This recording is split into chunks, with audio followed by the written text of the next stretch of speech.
Good morning students. हाँ जी बेटा, हिंदी में हम लोगों ने पाठ 9 हम सब बच्चे हैं नादान रीड कर लिया था। उसके श्रुतलेख, शब्दार्थ और क्वेश्चन आंसर हम लोग कर चुके हैं। आज इसका बुक वर्क करेंगे हम लोग, जो आपका पेज नंबर 38 पर दिया हुआ है। देखिए, आपको दिया हुआ है रिक्त स्थान भरो, यानी कि आपको एक लाइन दी हुई है, एक वाक्य दिया हुआ है और उसमें और स्पेस खाली है, तो वहाँ आपने जो सही शब्द है उसे राइट करना है। आपको दिया हुआ है तुमने यह डैश बनाया, तुमने सूरज चांद डैश, तो आप लिखोगे तुमने यह संसार बनाया, तुमने सूरज चांद बनाया। आप पहले जो आपको डैश दिया हुआ है ना, पहला जो रिक्त स्थान है उसमें संसार राइट करोगे और सेकंड में बनाया। इसके बाद पेज नंबर 39 पर देखिए, आपको दिया हुआ है तुमने डैश फूल बनाए, तुमने नभ में तारे, तुमने नभ में डैश, तो आप फर्स्ट में लिखोगे सुंदर, तुमने सुंदर फूल बनाए, तुमने नभ में तारे चमकाए। तुम हो सबके डैश, तुम हो जग के डैश, तो आप लिखोगे तुम हो सबके पालनहार, तुम हो जग के रचनाकार। उसके बाद देखिए, आपको दिया हुआ है भाषा ज्ञान, समान तुक वाले शब्द मिलाओ। आपको दो साइड दिए हुए हैं, दोनों साइड अलग अलग वर्ड हैं, लेकिन उनकी जो बोलने का तरीका है, जो उनकी ट्यून है वो एक जैसी है। ठीक है, तो आपको जो जिनकी ट्यून एक जैसी लग रही है उन्हें मैच करना है। जैसे फर्स्ट देखिए, भगवान, भगवान दिया हुआ है। ठीक है, तो यहाँ देखिए आपको दिया हुआ है पालनहार, बनाए, महान, दान, बरसाते। तो देखिए भगवान, महान, तो आप भगवान को महान के साथ मैच करोगे। सेकंड, बहाते, बहाते में देखिए पालनहार, बनाए, महान, दान, बरसाते, ते, यहाँ देखिए बहाते पीछे ते हैं, बरसाते इसमें ते है पीछे, तो आप इनको मैच करोगे। नेक्स्ट है आपका नादान, नादान को आप दान के साथ मैच करोगे, नादान, दान।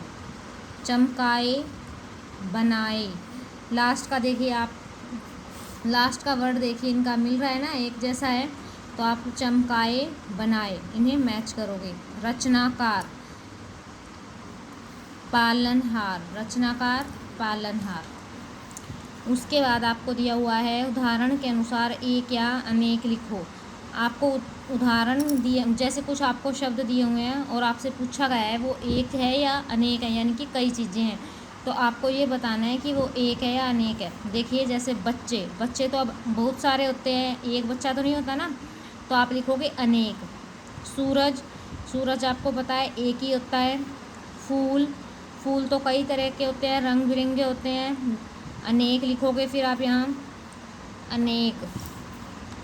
तारे, रात को आसमान में देखते हो बहुत सारे तारे निकले होते हैं, एक तारा नहीं होता है, बहुत सारे होते हैं, कई होते हैं, तो आप लिखोगे अनेक, जिन्हें हम लोग गिन ही नहीं सकते, इतने होते हैं आसमान में। नेक्स्ट है आपका नभ, नभ होता है आसमान यानी आकाश, वो आपका एक ही है। राष्ट्रगान, राष्ट्रगान क्या होता है?